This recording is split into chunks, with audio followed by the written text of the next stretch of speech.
Well, if you're not in the auditorium in Livermore, this won't make any sense to you at all, but could we hear it for our worship team?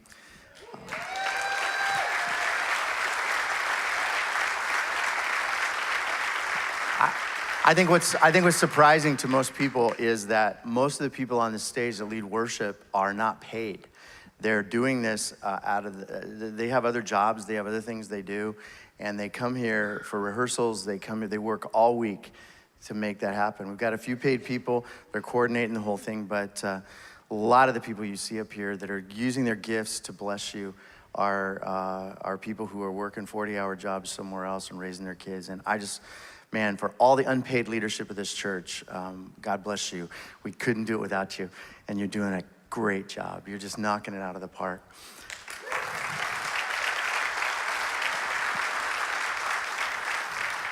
Well, our summer series has been awesome so far, and I've been listening to the different teachers and just talk about being blessed. We're raising up a whole team of teachers around here that will be able to cover the East Bay in the years to come, and we've been doing this series on being favored and being blessed, and I hope you've enjoyed the different characters that the team has pulled out as we ponder God's abundant favor. Every now and then I'll have you say a phrase out loud, and the reason I do it is to try to get it kind of embedded in your brain. And here's the phrase: God's abundant favor. Will you say that? God's abundant favor. God's abundant favor. The Hebrew word for favor is charis. It's a beautiful word. It means unearned blessing. It's so much better than karma, because what goes around. Charis means you don't pay for what you did. And so many of us are still stuck in that thing as well. Oh, I'm such a great person. I mean, it's like, yeah, we know how great you are. You tell us all the time. Charis is when we didn't earn it or deserve it. And we have this Heavenly Father that's different than any of these other so-called gods. Sometimes he even appears to be kind of an overindulgent Father. The church comes along kind of and says, you're spoiling them, make them feel more guilty. And the Father just says, nah, that's a short-term motivator. That doesn't work. I'm going to love them into loving me back. And that's this thing, charis. And it includes so many things. It can take on so many forms. It can take on material forms, like God giving us the money that we need and then extra money. The stuff that we need and then extra stuff. But there's also charis that isn't material at all. It's how God favors people with crazy things like good looks. And believe me, it's tough. I got to tell you. How God favors people with strength and abilities and health, and he favors people with likable personalities and skill sets that all the way from when they go into kindergarten become obvious to everyone. And that's just God's favor. She doesn't know how to do that. She doesn't know what she does to people when she enters a room, but she's favored. And these are characteristics that quickly push us up the ladder. It's characteristics that make other people jealous of you. Because we tease so much about, oh, you think you're so awesome, but actually you are awesome. You're God's gift to every environment that you go into. And you are the hope of the world, because Jesus in you is God's plan for our world. God favors some of us with opportunities for education that other people don't have. He favors us with opportunities for employment that other people don't have. Unearned graces that blessed people then quickly take for granted. And sometimes we develop this really ugly sense of entitlement. And that's what we're coming against this summer, this sense of where we stop assuming that everyone else in the world has the same advantages that we were born with. It's like we're born on third base, but we think we hit a triple. I'm I'm always a little embarrassed for that person. That person's been so obviously blessed by God, but they don't seem to know it. They've had a lot of God's blessings just poured out on them, but boy, when you hear them tell the story, it's like they did everything. They don't fully appreciate how much God did to get them where they are today. Oh yeah, they worked hard, they sacrificed, they stayed up late at night when other people were sleeping. They got up early. They worked weekends. Yeah, of course. They worked hard using all that God had already given them. God blessed them with a lot of it, whether they acknowledge him or not.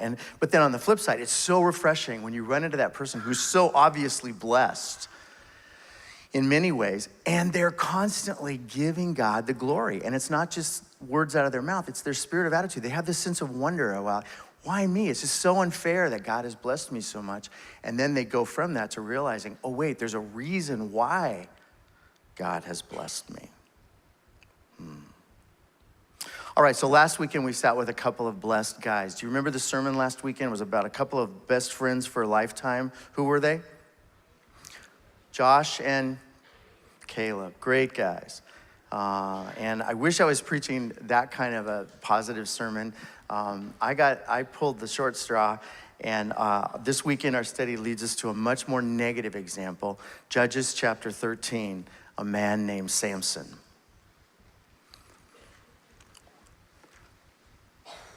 Today's lesson occurs in the generations after Joshua and Caleb, when Israel failed to do what Joshua and Caleb told them to do.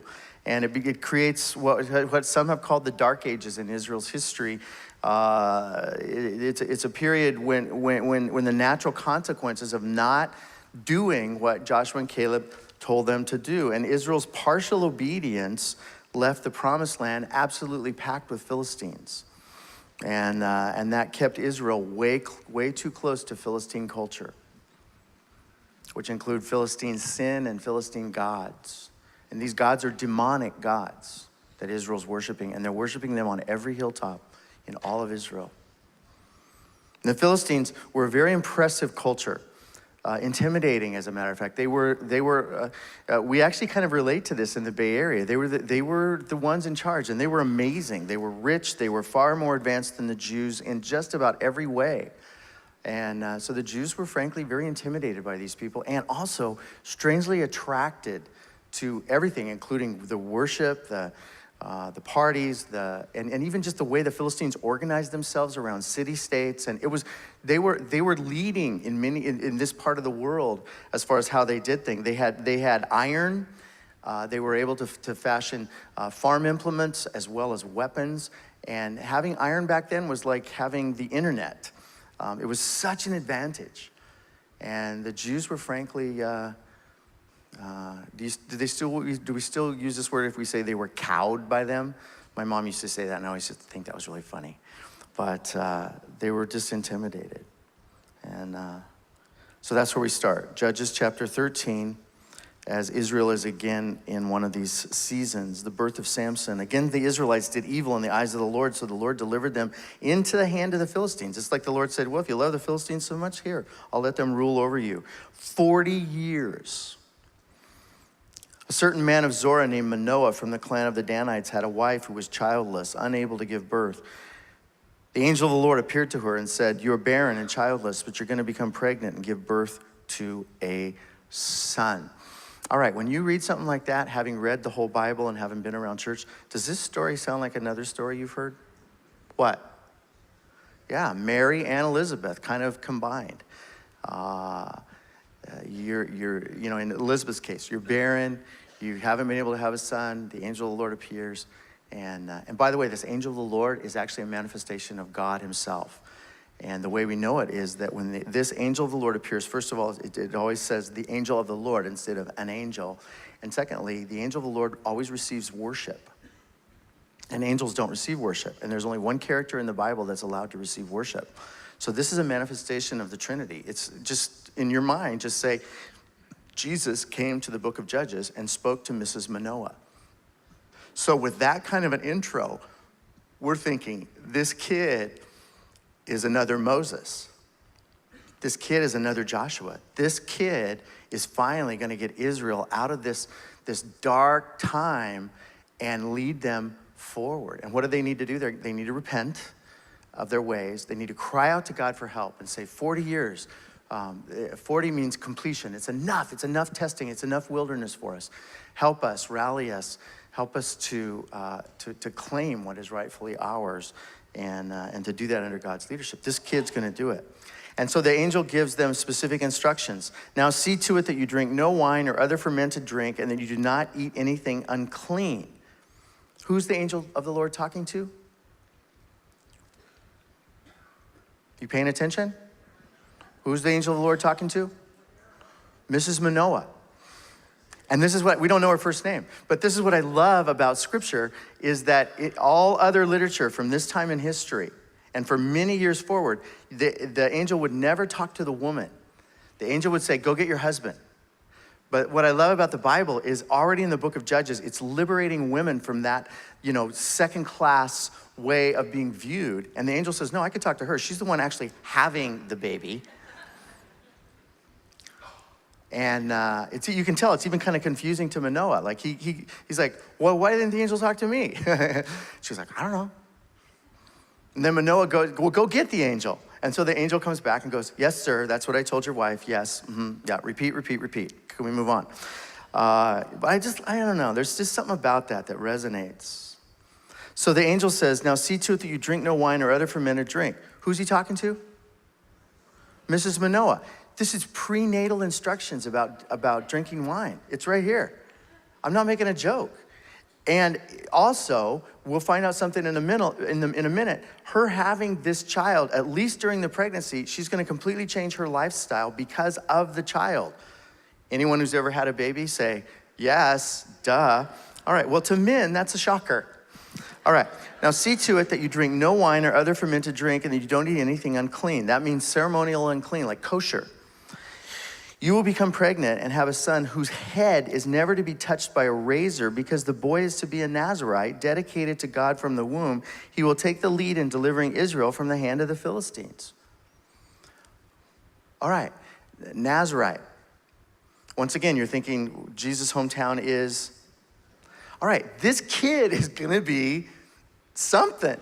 But the Nazirite thing, that's different than Nazareth. Nazirite is a vow that God establishes in the Old Testament that somebody wanting to be totally dedicated to God, it's like taking a vow of poverty. It's like becoming a nun. A Nazirite takes a vow that completely changes their lifestyle for the rest of their life. And it changes their lifestyle in a certain way. All right? Nazirite vow. There's 3 things that absolutely change in this kid. Now, usually when you took a Nazirite vow, you're the one who took it. But this little baby, he has no choice in the matter. So he's like a pastor's kid. He's like a missionary kid, I didn't choose this. And so that's why you see sometimes with kids that are raised in these homes, you'll see like the kid either go in one direction or another because for that pastor's kid to rebel, he has to rebel against the whole career of his father. Like a plumber's kid doesn't struggle with that same exact thing. And so, and the vow is actually gonna set him apart in really unusual ways. First of all, no alcohol. And you're like, well, we have that in our household for our kids. But it's not just for when he's a kid, and it's different back then. Remember, back then, in most of Israel, you're not drinking fresh, moving water from a spring. You're drinking water from a cistern. It's gross water. And so a lot of the health problems back then came from the water that people were drinking. But what they discovered, and they didn't understand what we know now, but actually watered down wine was healthier. So even children were given certain amounts of watered down wine. And don't think of alcoholism. As a matter of fact, alcoholism wasn't that big of a deal back then. The moderation, there was just a different culture. But this kid, all the time he's growing up, will never touch alcohol. He won't know what it is. So her relatives are saying to her, why are you giving that kid fresh water? And they're judging her. They would be judging her for that. Because nobody's a Nazirite from when they're 2 years old. All right, so no alcohol. Number 2, he's not gonna get a haircut, ever. No haircut, which, you might think that's kind of cute, but it would set him apart as being weird. Not only that, a Nazirite never combed their hair because when you comb your hair, some of it falls out. Believe you me, I know. So you don't comb your hair. So now you picture this little Bob Marley kid coming to kindergarten, no alcohol, no haircut, all right? He's got dreads. Here's number 3, no dead bodies. Now that's one, because we don't live in such an agricultural whatever environment, we're like, he can't touch a dead body? Why? Because the Nazarite, you see what's happening here? The Nazarite's supposed to be different. What he consumes is extremely important. What he looks like is important. And then the dead body piece, he's not supposed to ever be around death of any kind, because the Nazarite is about life, okay? So God's making a statement here. I don't want those that are dedicated close to me to be about death. I want them to be about life. But the dead body thing becomes very inconvenient in this particular society. First of all, because animals are routinely hunted and killed by the men in the family, and then you didn't take it to a butcher. Everybody knew how to dress an animal so that it could be cooked. That was the role of a man from when he was 13 years old and older. Not the Nazarite, though. He gets a pass. So the other men in the family or in the neighborhood have to do the work for the Nazarite. And after he's married, either his wife or his sons or the neighbors or the relatives still have to do this guy's hunting and gathering for him. All right, men, are you tracking? This guy is going to be viewed as less than his whole life because God told him to be. All right, now if he's a lazy guy, he's going to go, hey, listen, last time you brought me that leg of lamb, it wasn't that great. Could we do a little antelope this time? I mean, but most guys are like, hey, you're taking my manhood away from me. But not only that, just the goat that you're slaughtering for the wedding, he can't be a part of that. And until the goat is actually cooked, he can't even be in the same environment with the goat. All right, I could go on and on about this, but I can tell you're glazing over. So let's quit talking about animals. Let's start talking about human beings. He can't be around human dead bodies. And back then, you don't have like hospitals and then they come home for the last week or two for hospice. Oh, no. Your grandma, your aunt, your uncle, they're all in your compound, your house. And as soon as it gets close to mom's death, the Nazarite moves out. He's not there for the final passing. He's not there for the funeral. He can't even go to her grave, ever. Okay, so you see, this is costing them. This commitment to God is costing the Nazarite and all the people around him. It's kind of like when your family tried to get you to go to the lake this weekend and you go, well, we'll go, but we got to go to church. And they're like, you're so weird. What is wrong with you? Didn't you go to church last month? So you look at this story and you're thinking, surely Samson's going to be an amazing hero. He's going to rescue us. He's a Moses. And that's really good because Israel has been under the thumb of the Philistines for the last 40 years. And so Israel has not been living in the bounty of the valleys of the promised land, the Jordan River Valley, the beauty of all the agriculture that's there. They've been living up in the caves like animals, scratching out, eking out a living, trying to just stay out of the Philistines' way. Because if you get in the Philistines' way, yeah, that's not going to be good. So this guy we're gonna save us. So let's see how Samson fares in keeping this vow. A vow, by the way, that was chosen for him. He didn't choose it, but it's an assignment that's very clear. What's his assignment? Look at chapter 13, verse 5, the last part. What is Samson's life assignment? See it? I'm doing this to annoy the people who don't open their Bibles while I'm preaching.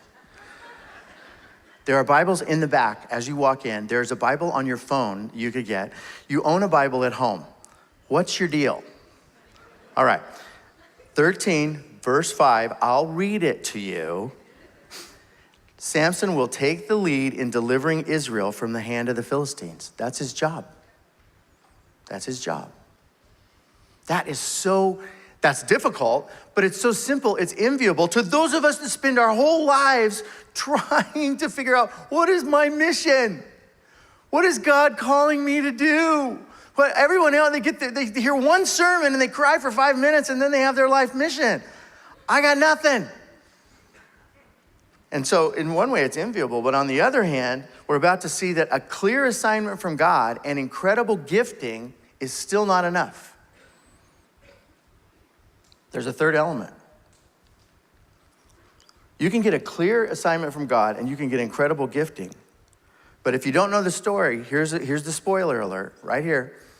Samson is a 10-talent guy. And he will never in his lifetime accomplish a 10-talent thing. Not even the day he dies. He's a 10-talent guy. Do you know what I mean by that, 10-talent guy? Do you or don't you? He's gifted. He's incredibly gifted. Jesus tells stories in the Bible about someone who is handed 1 talent, 3 talents, 5 talents. Samson is a 10-talent guy. And he's going to disappoint Israel for his entire life. On his gravestone, it could be written, oh, he had potential. Now, the sad thing is, he's going to do some cool 5-talent stuff that actually will impress Sunday school boys for years. He's like Hercules, only he loves God. But he's not Hercules, only he loves God. He's like a two-dimensional Disney character. And not the hero. Just like us, Samson was expected to perform on his God-given calling. Samson was expected to invest all of this gifting into the mission, capitalizing on every blessing with personal risk and hard work for the greater good, and not just for his own benefit or entertainment. That's how it is with God's favor. We're talking about we're blessed and God's favor. God's favor provides this amazing vehicle. God's favor is not a Ford Focus, it's a Tesla. God's favor provides this amazing vehicle and fills it with the best gas. I'm not talking AM, PM. I'm talking Shell, premium. God's favor is the vehicle and the gas, but guess what? We still have to get in and drive. And we have to drive towards something, and we have to drive away from something. What's beautiful about this is when we drive towards something, we automatically drive away from something. And that something we're driving away from, you probably shouldn't stay there very long. Now, some of us have grown up in this vehicle and with this gas, and what we do is we're just revving the engine all the time and showing off. Samson grew up his parents seem to be pretty cool. We don't know very much about them, but the environment he grew up in, oh my goodness. His grandparents and the cousins and all the parents and all their friends had done very little to create a godly environment for this boy to be born into. The Israel Samson grew up in had compromised everything holy. It's like a large extended family where grandma was the only one who went to church. And everybody else talked about how holy grandma was, and everybody else thought that because grandma was so holy, they're all gonna go to heaven. But the whole family is living like they're headed somewhere else. That's Israel. Israel is an extended family of millions of people who are living for another God and living to party and living another dream. And they're living in caves. Their life is terrible, but the very thought of repenting or changing or whatever for 40 years. So Manoah and his wife are alone. They're starting from scratch to raise this little dreadlocked hero. I say these words because I wonder how many of you feel that way.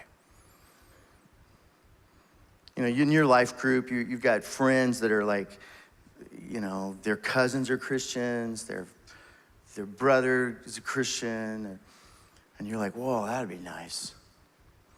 You know, it'd be nice at Thanksgiving for everyone to want to thank God and bow their head and pray, but everybody just kind of always looks at you. All right, do your thing. Don't make it too long. The turkey's getting cold. And this is the atmosphere you're raising your children in. We're swimming upstream now in many cases in the mission field called the Bay Area of California, of the United States in 2014. Some of us are not only swimming upstream when we go outside of our house, we're swimming upstream right inside our homes. We're working hard to break this chain that the Bible calls the sins of the fathers.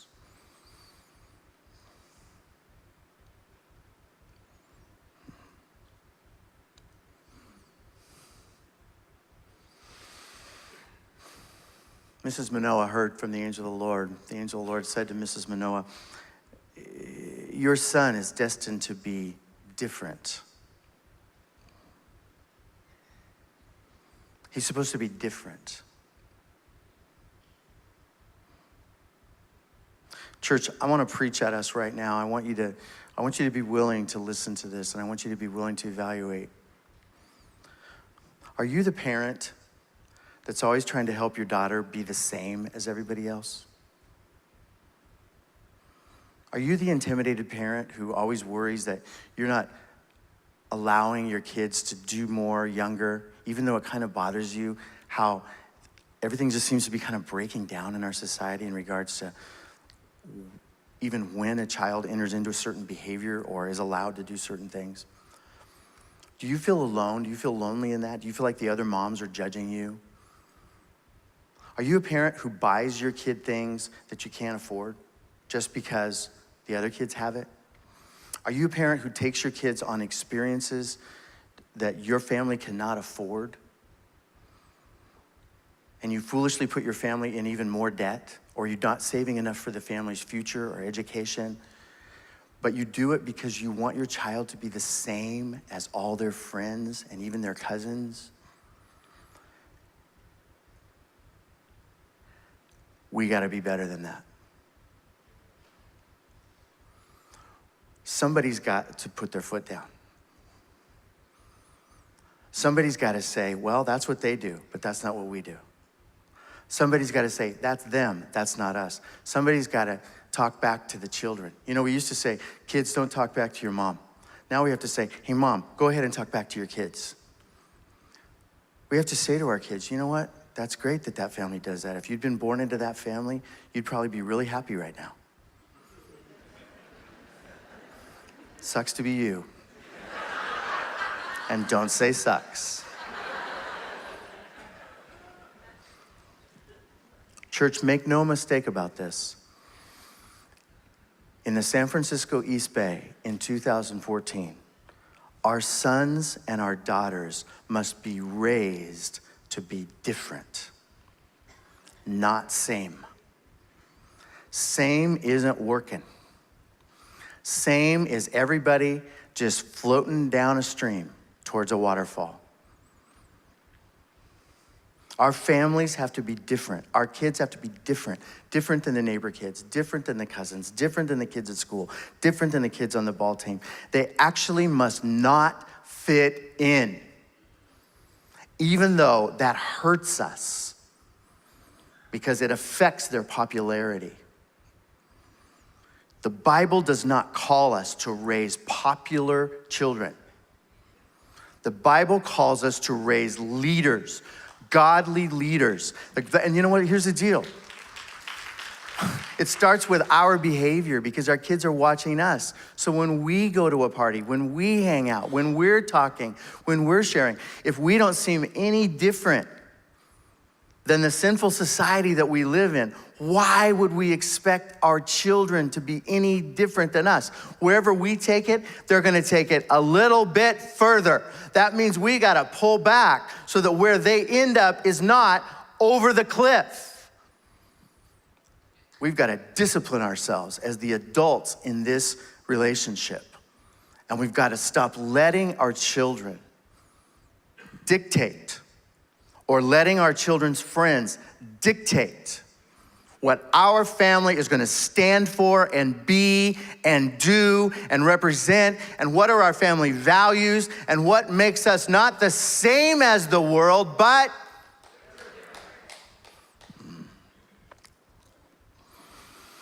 just hurts. It hurts when our child appears unusual. It hurts when they show up at school with, they can't cut their hair. I just love that analogy because you would have thought, oh, that kid would be so cool. He'd be so popular. No, not back then. He wouldn't. They shaved kids' heads back then because of lice and bugs and stuff. This kid would be viewed as a germ carrier. All right, we better get into the story, huh? I'm out of time and I haven't even.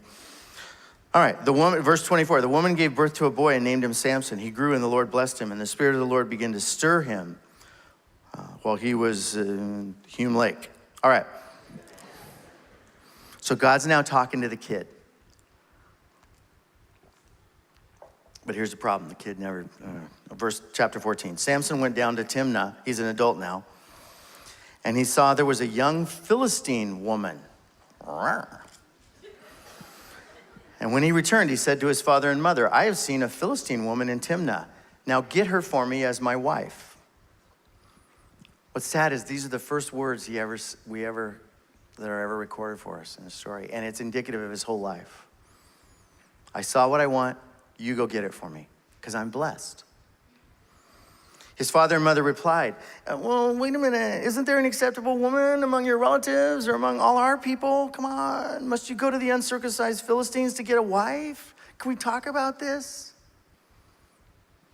No, Mom. Get it for me now.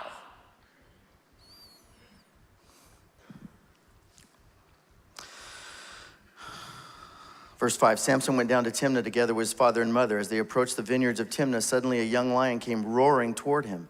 The Spirit of the Lord came powerfully upon him so that he tore the lion apart with his bare hands as he might have torn a young goat.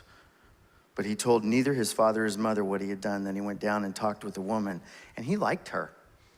This is the weirdest day. There's so many weird things about this. Okay, first of all, that the Spirit of the Lord comes on this guy, and that is the story of his life. If you want to, you can picture a long-haired Conan barbarian, former governor of California. Do we have him? Yeah, there he is. There he is. Leading California. But to me, I don't picture this. I picture more of this. I don't know. He's trying. But, because when I picture Samson, I don't picture a real muscle-bound guy. I picture a little guy that then the Spirit of the Lord comes over him, and it just shocks everybody what he's able to do. But what's weird is it doesn't seem to shock Samson what he's able to do. He just tears the lion apart. The lion's probably 100, 150 pounds. And did we mention it's a lion? And then he just kills it. And then he just goes on with his day. His mom's all, hey, what are the scratches for? He's like, I don't know. Let's go check out my new wife. Sometime later, when he went back to marry her, he turned aside to look at the lion's carcass, and in it he saw a swarm of bees and some honey. Now, did we not say that he's not supposed to be near something? Yeah. Okay, he scooped out the honey with his hands out of the lion's carcass and ate it. When he rejoined his parents, he gave them some honey. And they ate it too, but he didn't tell them that he'd taken the honey from the lion's carcass. They don't know any of the lion story, actually. And the mom's eating the honey. She goes, it has just a different flavor to it. I like it, but. Now his father went down to see the woman, and there Samson held a feast. Where's the feast? With a bunch of Philistines. There's not one single one of his brothers there. He's partying with the enemy. He's marrying into the enemy's family. When the people saw him, they saw, this guy doesn't have any friends. So they lined up 30 groomsmen. The guy at his wedding has 30 Philistine groomsmen because he doesn't have any friends. Then he tells them a riddle, and the riddle is about the lion and the honey, and they don't know what it is. And he says, yeah, no. And he says, if you can solve the riddle in the next 7 days during this feast, I'll give you 30 sets of clothing. But if you can't solve the riddle and the 7 days is over, you have to give me 30 sets of clothing. They couldn't give the answer. Look at verse 15. On the fourth day, they said to Samson's wife, coax your husband into explaining the riddle for us, or we will burn you and your father's household to death.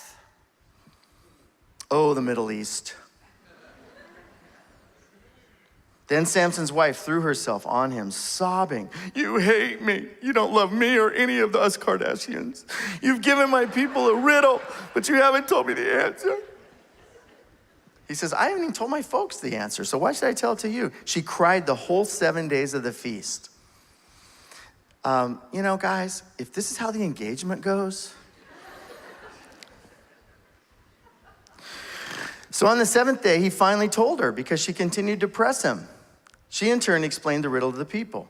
She went right to So they guessed it. He gets mad. Look at verse 19. The Spirit of the Lord came powerfully upon him. He went down to Ashkelon, struck down 30 of their men, killed 30 innocent other guys that aren't even part of the story, stripped them of everything, and gave their clothes to those who explained the riddle.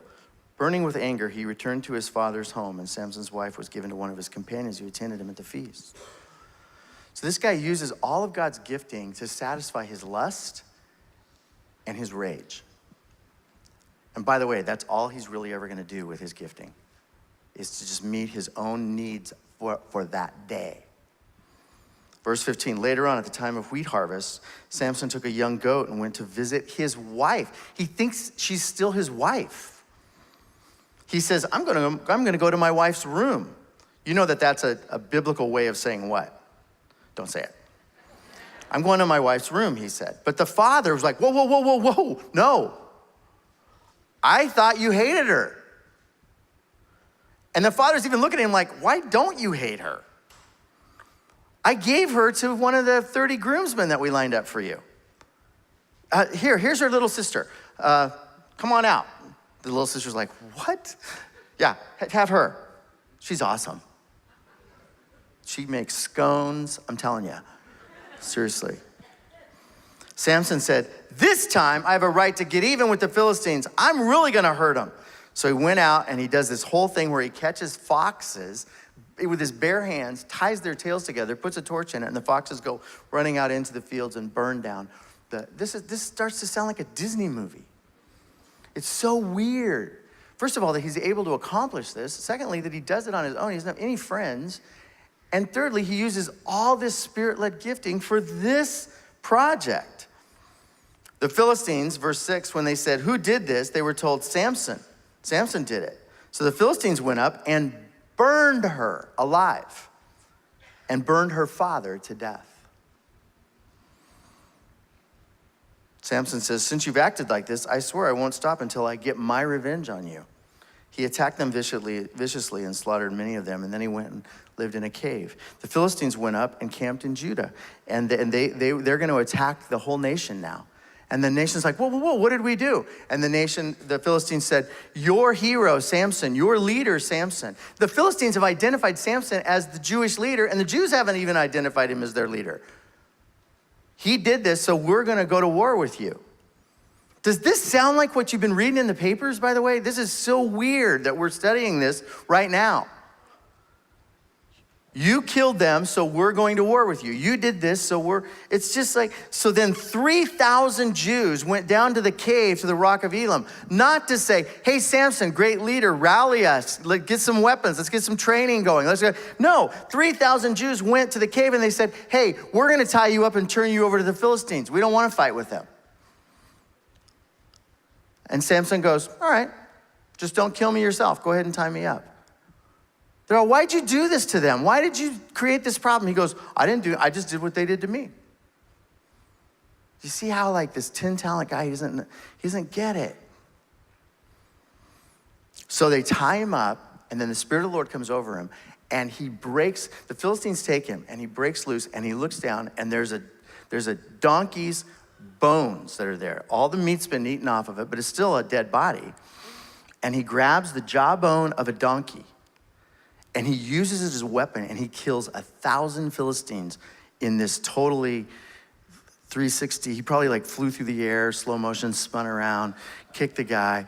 It's amazing. And of course, when you're growing up in Sunday school, this is a story that, they told us to get us to behave ourselves until our parents got out of church. And where the boys are and the girls are like, ew, and the boys are like, oh, that is awesome. We all missed the point of the story, that this guy was supposed to lead 3,000 armed men into battle, not one guy with the jawbone of a donkey in his hands. And then there's Delilah. Wow. Verse 16, chapter 16. One day Samson went to Gaza where he saw a prostitute. 2 words there. Samson went down to Gaza. Survey says, don't go there. Where he went to spend the night with a prostitute. The blessed man of God, the 10-talent guy.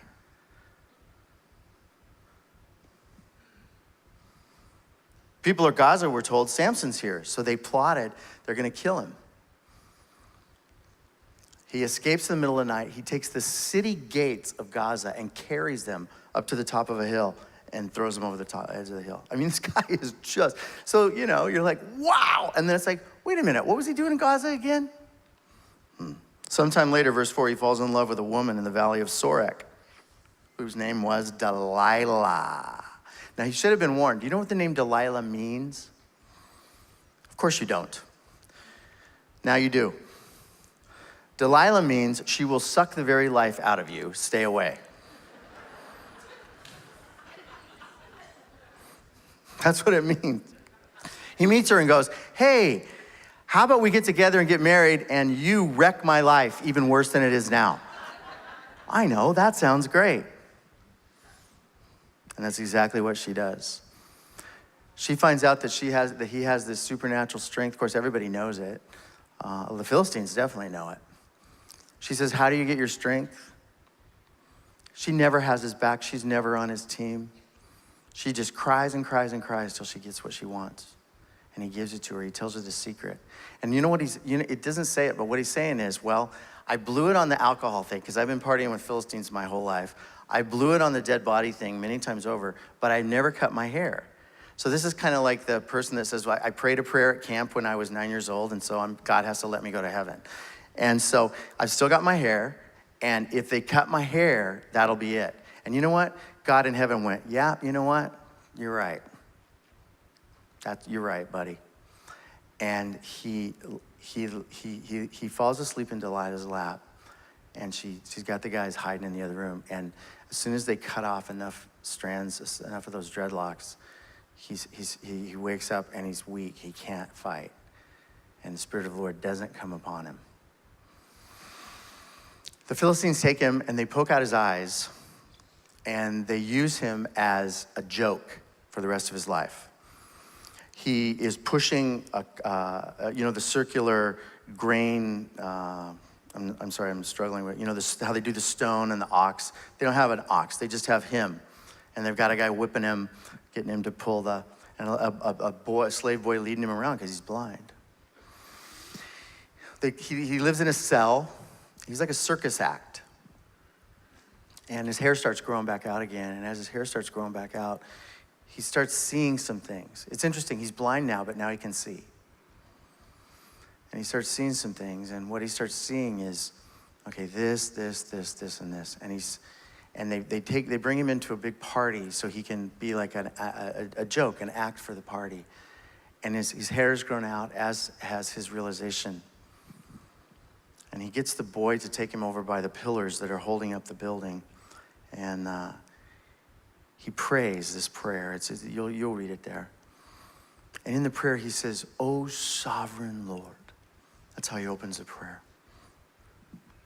With those words, the author of Judges is trying to tell us something. This is the first godly prayer this guy has ever prayed in his life. And it's on the day he commits suicide. It's on the day he takes down. It's not, now you know what? He's not committing suicide. That's a wrong way of putting it. He's giving his life to fight this group of people that he was supposed to fight his whole life. There's 3,000 of them in the building, and he's smart enough to know how Philistine architecture works and that these pillars are the load-bearing pillars of the whole building. If he can get those pillars down, he can bring the building down, and there's Philistines all over the place. "O sovereign Lord," and he says, "Give me, on this last day of my life, give me something, give me vengeance." And the Spirit of the Lord comes on him. He pushes those pillars apart, or he pulls them together, we don't know which. But the building comes down and 3,000 Philistines are killed, as is Samson. Now that's an amazing way to go out. Unfortunately, for a 10-talent guy, it's not where we would say, okay, well then everything came together and everything's perfect. No, life's more complicated than that. At least his last day was awesome. That was a way. That was what he should do. And I think even that if you say, well, the moral of the story or whatever, but I don't know about the moral of the story, but at least we go away with this thought: God will never, never, never, never, never, never, never, never, never, never. God will never give up on you. I will never give up on you. That's the mysterious, sometimes well-kept secret of grace. Sometimes the church doesn't preach this enough because pastors want you to think, well, this might be your last chance, you know. Probably isn't. It might be. We're not in charge of that. The only thing that would make this moment to be your last chance would be if you stopped breathing oxygen, you had a heart attack, you got hit by a truck, your brain waves stopped somehow before you had another opportunity to say, wait a minute, I have a lot of talent, I have a lot of blessings, I'm wasting them on myself. I'm selfish. I'm prideful. I don't seek after God enough to ask him, why? What was this about? Friend, if you can learn anything from the life of Samson, is just that last day of his life, run that back a few years and lead the people God called you to lead, to do what God called you to do. And stop messing around with this and stop waiting. Oh, I'll get around to it. How about today? I mean, how about saying, and just as you reflect on this in the next 48 hours, you talk to your friend, your Christian friend, not that other friend that lets you get away with all kinds of stuff. As you talk to your wife and you open up to her and you say, you know what? Man, Steve, he ticks me off sometimes, but he's right. And I think the Spirit of the Lord is talking to me. I need to straighten up. I need to ask God some really serious questions about what my life purpose is and what I was supposed to accomplish. But then you're like, but I have so many regrets. Yeah, everybody does. Everybody does. It's not too late. Give your life mission, give your schedule over to God. Give your hard work or your laziness over to God. Give your entitlement or your inability to enjoy what God has given you. Give it all over to God. And then whatever he gives back to you, that's what's for you. And he'll probably give back to you way more than you need. But for everything else, for the energy, the strength, the talent, the money, everything, bless somebody else with that. And you know what else? Lead somebody else, starting with your own children. Father, we come to you now with this powerful thought. And I know I'm an imperfect preacher, and that worries me at times because people could react to me and then write this message off. But Lord, don't let them write you off. Oh Lord, haunt us with what we could be if we would just turn ourselves over to our Creator. Haunt us with that reality.